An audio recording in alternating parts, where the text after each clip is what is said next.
All right, awesome. Well, welcome here to week 2 of our remote experience. Maybe it's better called an adventure. I'm not really sure here. So the email, as you all know, came out on Friday that we're going to do this for the rest of the semester. And so I went back and I've started to revise our plan. And so that's kind of what I want to walk through here today. I want to just do a couple check-ins with each of you to see where you're at with IDE and everything, and just getting everything access to like Code Lab and all that stuff, and then discuss the potential point breakdown. I'm still finalizing it. Last night, I don't know if it notifies you when I'm making all those changes, but I went out and completely restructured stuff. So let me go ahead and share my screen while I do that. What questions right off the bat can I answer for you? Anyone? No questions? Really? Okay, well then jump in at any time. You've got, you should have access to that. Can you, do your pictures show up on the right here as well? Should I shift them over, or does that not display for you? They're over there on the right. Okay, is that creepy or is that okay? I'm fine by me. Okay, awesome.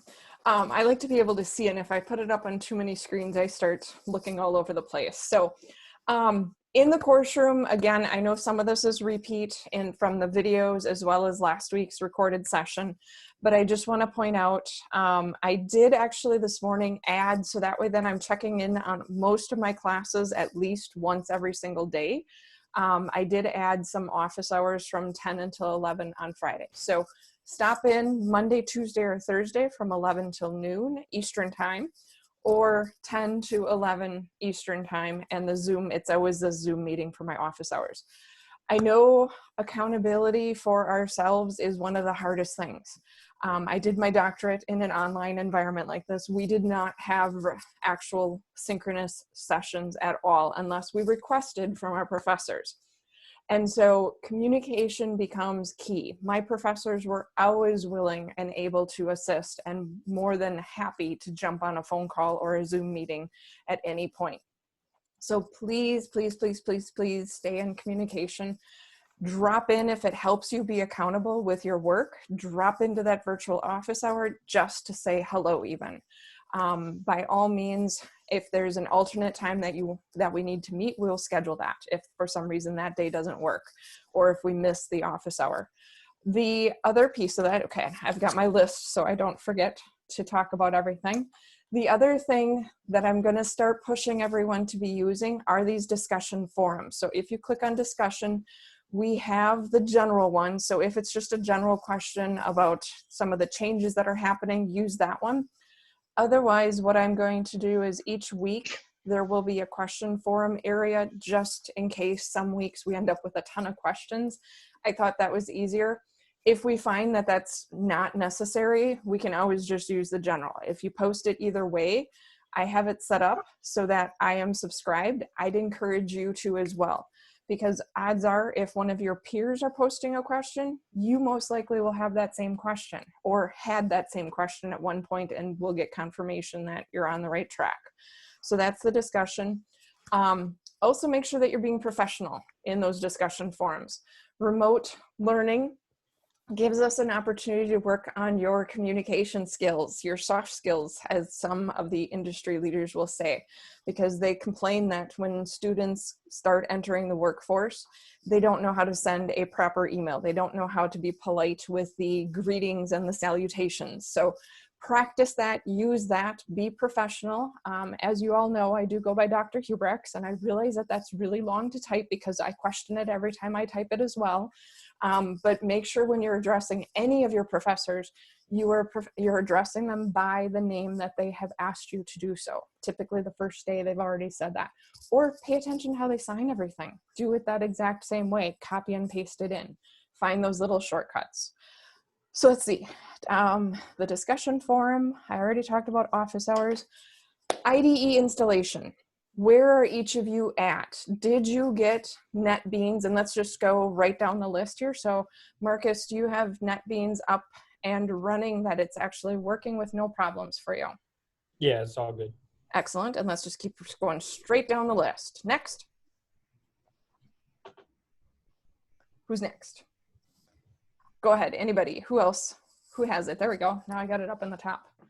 Now I can see everybody, I think. Who else? Mine is set up pretty good. I've been using it. Excellent. That was Tanner? No, Tyler. Tyler. Excellent. Okay. Excellent. Mine also set up. Fabulous. Who else we got? Mine just got set up. Fabulous. And it's working? Yeah. Okay. Tanner, say that again. Mine's set up too. Oh, you all are awesome. Apparently the upperclassmen are having just a royal pain with us and not being successful, but it's my understanding that in 220 they use a very specific package. So I think that package is what's causing those headaches. So excellent. Then I won't give an alternative. If for some reason something starts causing you problems with it, let me know. There are some other IDEs that are a little bit cleaner and easier on systems. So especially, I know not all of you were necessarily working on computers that you regularly used, that you may have grabbed just a makeshift one that might not be up to par with what we want. So if that's you, let me know, because there are some smaller package or IDEs that we can use. So keep me in touch on that. Schedule. So as you've been seeing, I'm trying desperately to limit the number of announcements to one at most a day, but I'm really trying to limit it down to where I'm only posting one on Monday, Wednesday, and Friday.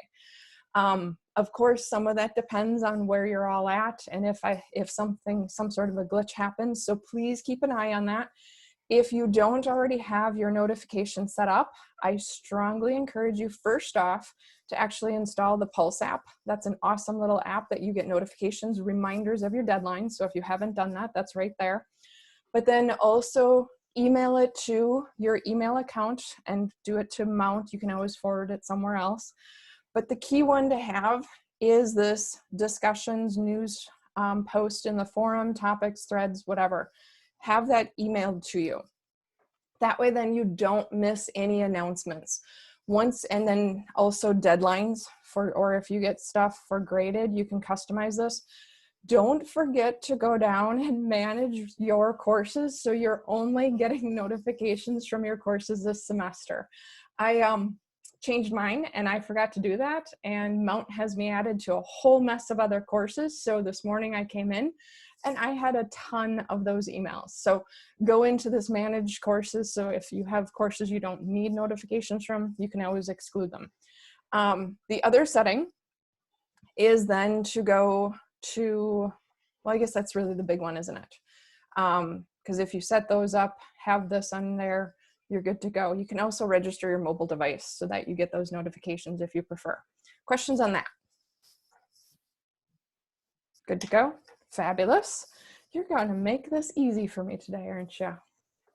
Then the schedule. So week 9, if you haven't already completed everything, I have already graded everything. That's the nice thing about remote learning. I've been getting up nice and early, just like I always do, but I can go right to the office here. So things are being graded the very next day. So it's a less than 24-hour turnaround. I've never been this caught up on grading.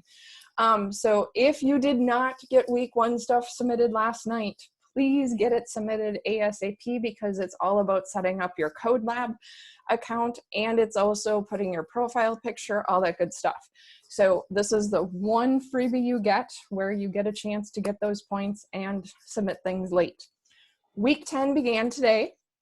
I was still fine-tuning it this morning. There's still one activity that I want to look at with fresh eyes here. I finished it up last night, but I just want to go through and edit it one more time. So to try to help you a little bit, and by all means, let me know if you want it in a different format. What I'm going to do is at the beginning of each week, I'm going to start posting a study plan. Hopefully, because I don't know about you, I'm struggling to track what's due and when it's due, and I got to get the stuff into a calendar. So I did just take the stuff from week 9, no changes at all to it. It's all just here. Also your links to your videos. So each week you could technically just download this and use it as your guide if you wanted and print it off. So for today, you can already mark off that. I should really put a column for checking it off, isn't it, that you've completed it. I will do that for the next go around. We have our virtual meeting every Wednesday. Again, stop in during my virtual office hours if you need or want to for additional things. Then we're going to start each new chapter or each new topic with one of those activities. So this is just like the one for the last one that you did, and I'll talk about those here in a second. Whoops, this is actually supposed to be on 2 lines. So you'll do that, and then this should be down a line where you're watching the video. And that's linked right here.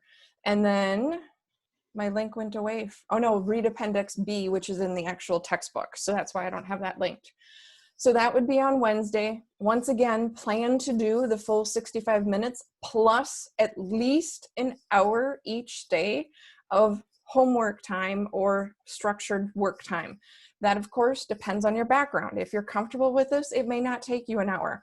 If this is something where you know you need to read it twice through or something, make sure you're spending the 2 hours a day, whatever it takes for you to be successful. Block that amount of time. And so that's where I kind of broke it up, where it sort of blocks it out. But again, some of these chapters are a little longer, some are easier. For example, the methods and testings chapter here 4, some of that's review. And so I added little notes here letting you know that, but there are 2 new topics in it. You're going to learn about the math method, which we did talk briefly about, and then composition as well. So make sure you ask questions, pose them in the discussion forums if things are coming up. Use that just like you would ask questions in class. Stay in contact. I check the discussion forums first thing in the morning, throughout the day, and then right before I sign off at night as well, which last night that was 9:30 at night. So I could have answered questions even in the evening. It truly just depends. Hopefully that's not going to continue, but for right now, you will get some odd response times from me. Once you do that, so then that's the reading. The exercises after chapter 3 are not going to be collected. I do encourage you to do them. They're great practice. The only way to truly learn how to program is by doing. And so by practicing those, go through them, pick maybe 1 or 2 of them to do, but if you can, I would encourage you actually to do all of them. Each week, there will be code lab assigned. So this week you have a little bit extra time. And then chapter 5 is really just a review chapter. However, it does cover 2 topics that we don't normally cover. So you get a little bonus content because of our remote learning. So I put that as the weekend. I'm not saying that you have to read that on the weekend. I'm just blocking it there so you have it noted that at least take a peruse through it. There's some great content, some alternative explanations. And then next week, because of the fact that so much of chapter 4 we'd already covered, we are jumping right into chapter 6, which is actually the guts of what we need to do for this week. So chapter 6 then is loops and strings. There again, we've already done the for loop. That's covered again, but it also covers the while loop, which we were just starting to get to. Characters and strings, we again covered bits of that, but now you're going to dig a little deeper into it. This is kind of nice. We get to revisit all these topics, but we take them a little bit further. So this is truly using that scaffolding approach. I see that I missed the activity, so I will post that because there should have been an activity right before this where you complete the activity, then you do the video and recording. So I will shift that back up so that that is in here. So this is a nice little checklist. Use that. I covered up my stuff here.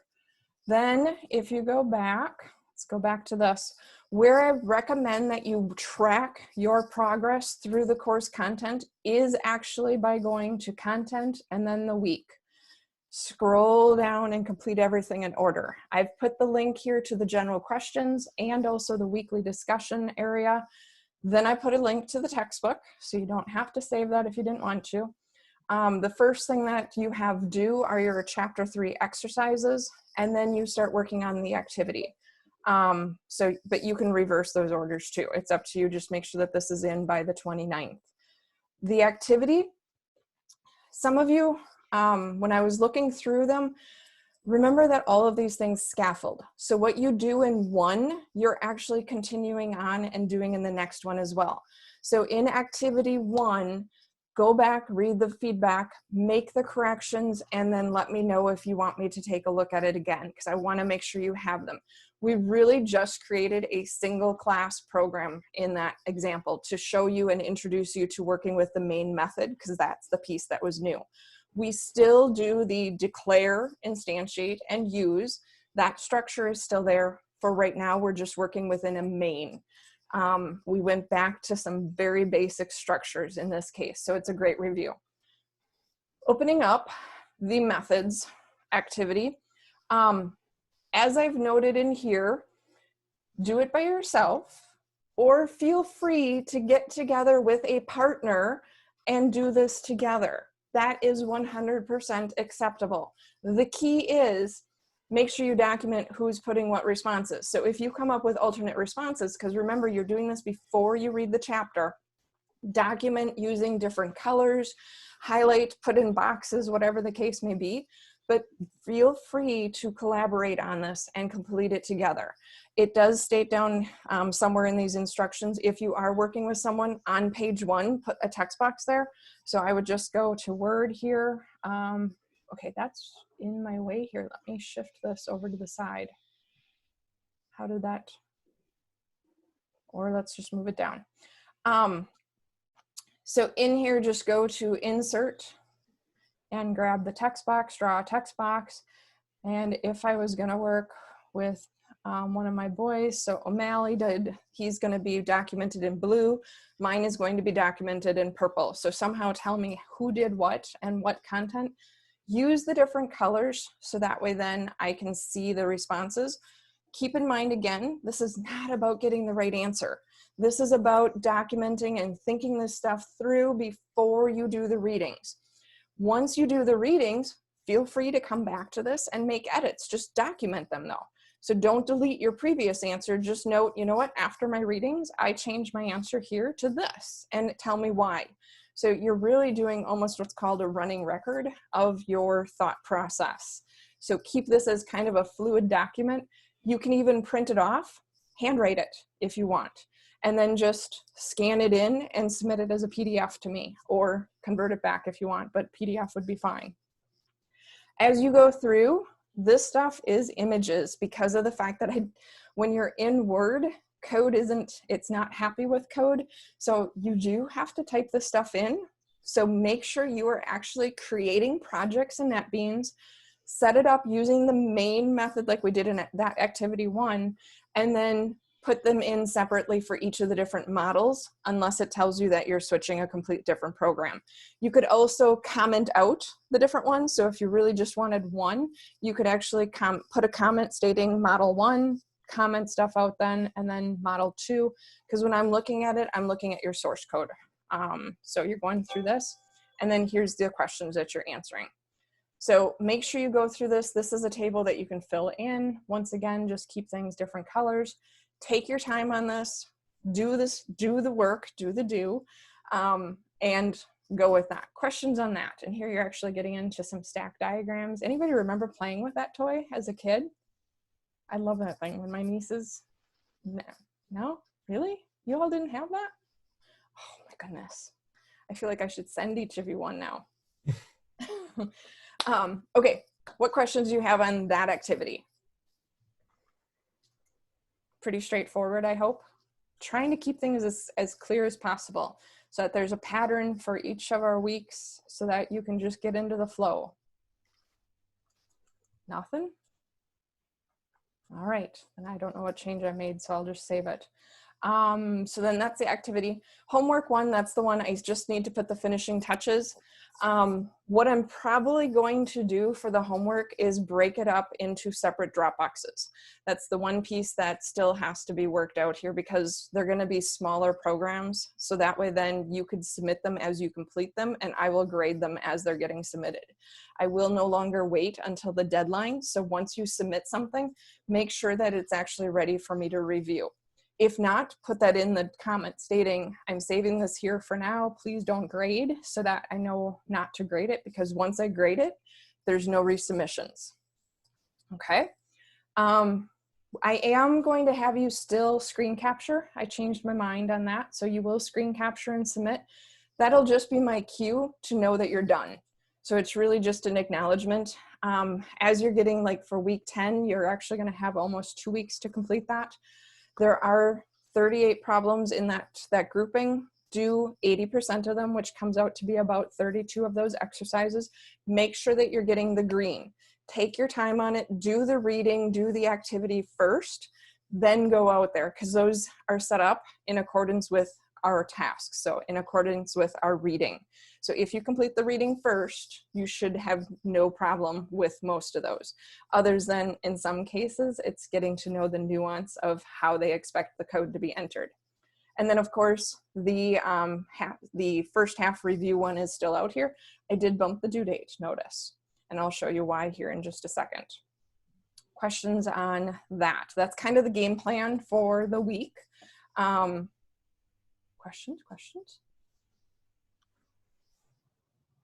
Okay, then I'll just keep cruising along.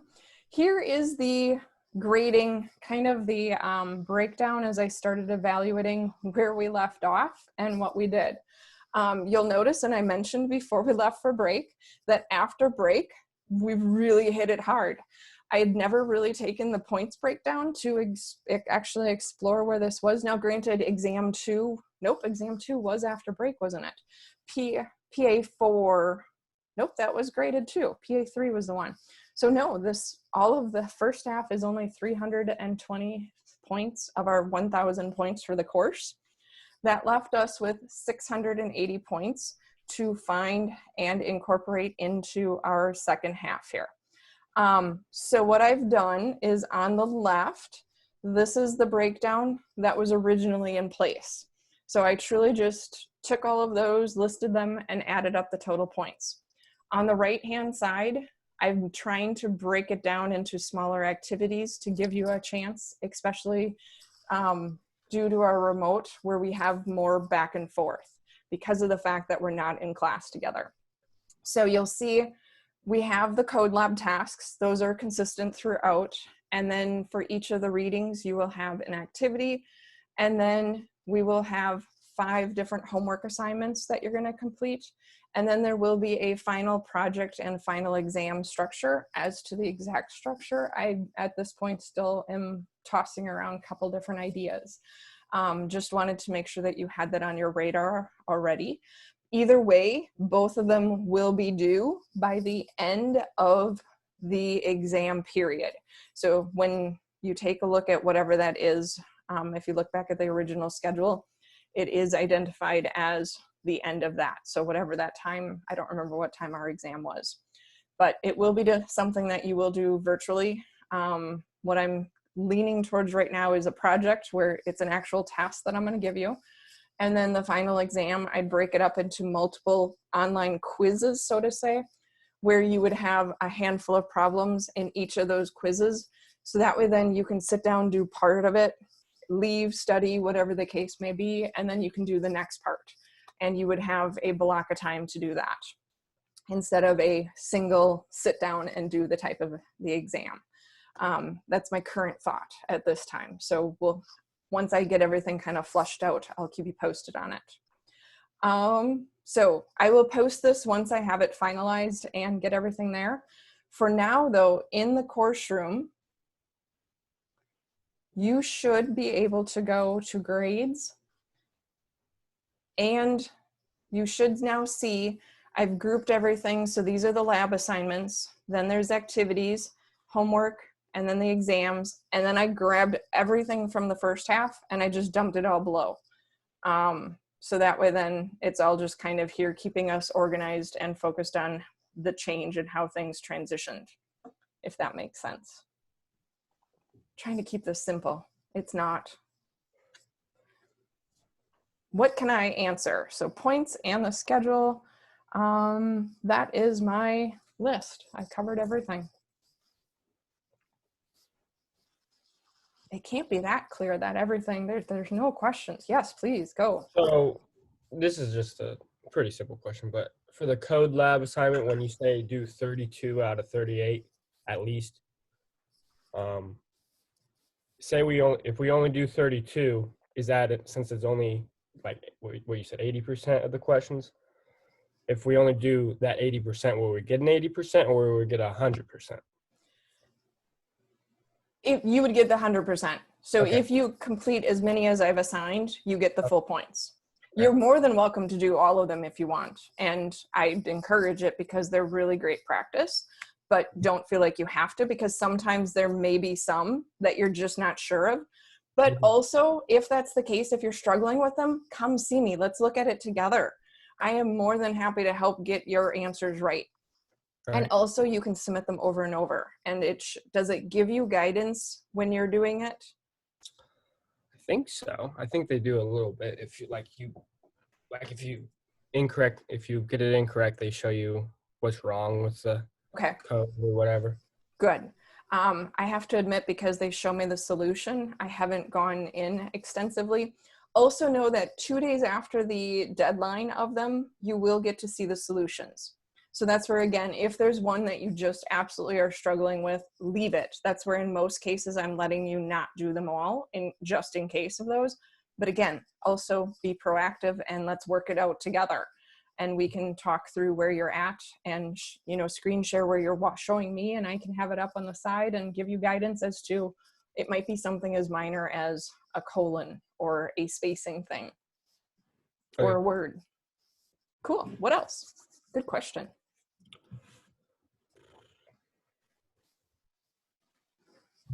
I guess it's not really a question, but sort of I like that you created that calendar, because I know with the week one for me, just looking at the content part on like D2L, because I was kind of like, especially like I did activity 1, I felt like we were supposed to do that during the class period time, so I did that instantly, and I didn't necessarily know that it was going to be like do it another time. So like with this, it just kind of organizes and plans things out better. So awesome. I struggled with you, and that's where I'm like, that's not cool. If I'm struggling, I know you all too. So, and please let me know if there's tweaks to it that will help you. And again, I'm going to put a little check mark column that you can mark things off. Anything I can do to support you through this, that is my goal here, is to make this as painless as possible, even though I know it's not necessarily painless when you signed up for a face-to-face class. What else? Awesome. Anything? Okay. Well, I'm not going to keep you here if you don't have anything else. We can go through some of the problems if you want, or if you have questions. So even on the activities, for the activities, I'm not going to post the solutions. However, if you stop in during office hours or even during this time, we can always go through the answers. I think I even had the first ones up here. So we can always go through them. I'm happy to share and talk through any of these if you have any of those questions. But again, if you don't, then I'm not going to bore you and make you listen to me talk here. There's so much more for you to do. Okay. Well, if there's not any more questions, let me stop sharing my screen here. And let's see, something is messed up with my screen today. There it is. I'm just covering myself up. Yeah, I'll stick around. I'll stop the recording here